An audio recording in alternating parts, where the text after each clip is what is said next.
Hai everyone, perkenalkan, nama saya Siti Aulana Zahra dengan NPM 233-11062 dari kelas SI 23C Universitas Teknokrat Indonesia. Di sini, saya akan menjelaskan sedikit materi tentang tanggung jawab sosial, perusahaan, dan etika manajerial. Apa itu tanggung jawab sosial? Tanggung jawab sosial adalah kerangka etika di mana individu atau perusahaan bertanggung jawab untuk memenuhi kewajiban sipil mereka dan mengambil tindakan yang bermanfaat bagi masyarakat. Jika suatu perusahaan atau seseorang mempertimbangkan untuk melakukan tindakan yang dapat merugikan lingkungan atau masyarakat, maka tindakan tersebut dianggap tidak bertanggung jawab secara sosial. Tanggung jawab sosial dan etika. Etika mengacu pada seperangkat prinsip moral yang mengatur perilaku perusahaan atau seseorang. Perusahaan harus memasukkan etika ke dalam tindakan sehari-hari mereka, khususnya keputusan yang mempengaruhi orang lain atau lingkungan. Kode tanggung jawab sosial dan perilaku etis harus diterapkan dalam organisasi dan selama interaksi dengan pihak lain di luar perusahaan. Selama perusahaan menjunjung tinggi standar etika yang kuat dan mempertahankan tanggung jawab sosial, lingkungan dan karyawan mempunyai fokus yang sama terhadap profitabilitas. Namun, campur tangan pemerintah seringkali diperlukan jika perusahaan mengabaikan standar etika dan mengambil tindakan yang tidak bertanggung jawab secara sosial, seperti mengabaikan peraturan lingkungan hidup untuk meningkatkan profitabilitas. Kemudian, ada keuntungan dari tanggung jawab sosial. Manfaat bagi perusahaan. Yang pertama, meningkatkan citra positif dan memperkuat branding perusahaan di mata publik.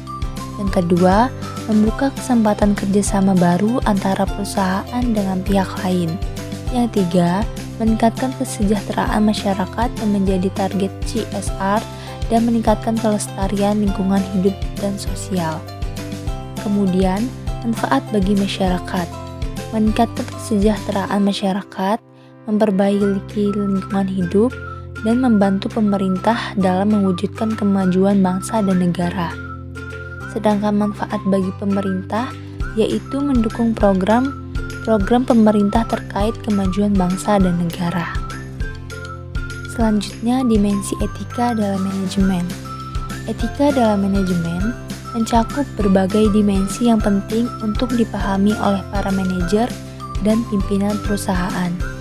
Salah satu dimensi etika dalam manajemen adalah tanggung jawab moral terhadap karyawan, pelanggan, pemegang saham, dan masyarakat luas.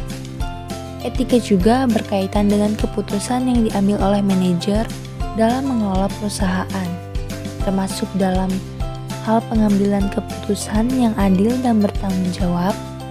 Selain itu, etika dalam manajemen juga mencakup nilai-nilai personal sebagai standar etika seperti integritas, kejujuran, dan tanggung jawab.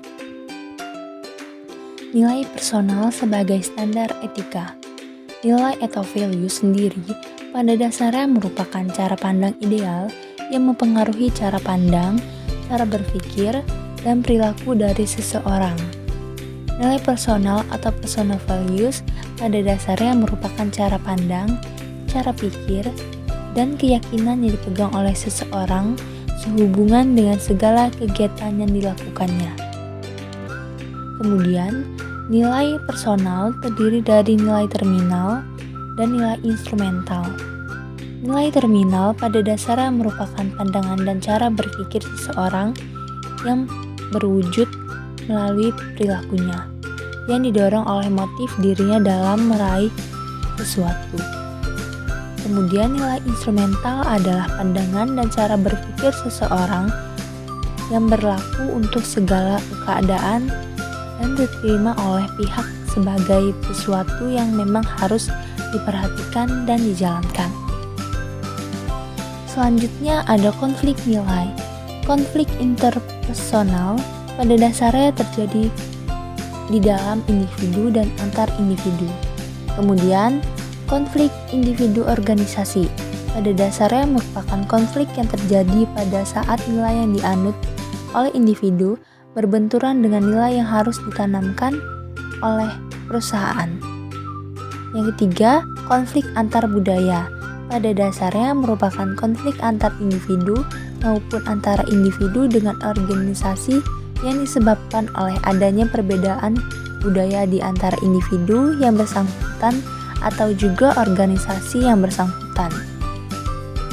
Kemudian, konflik nilai dalam CSR dan etika manajerial dapat diatasi melalui pendekatan yang memperhatikan nilai-nilai dan kepentingan semua pihak terkait, serta melalui penerapan praktik CSR dan bertanggung jawab dan berkelanjutan.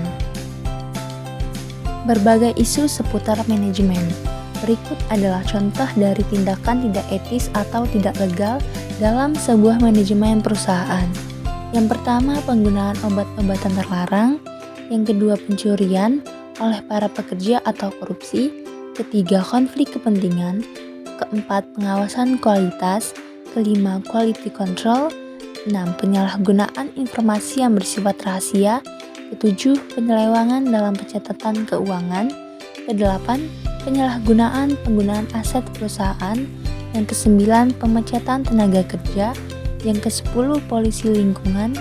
Yang ke-11, cara bersaing dari perusahaan yang dianggap tidak etis. Yang ke-12, penggunaan pekerja atau tenaga kerja di bawah umur. Yang terakhir, pemberian hadiah kepada pihak-pihak tertentu yang terkait dengan pemegang kebijakan.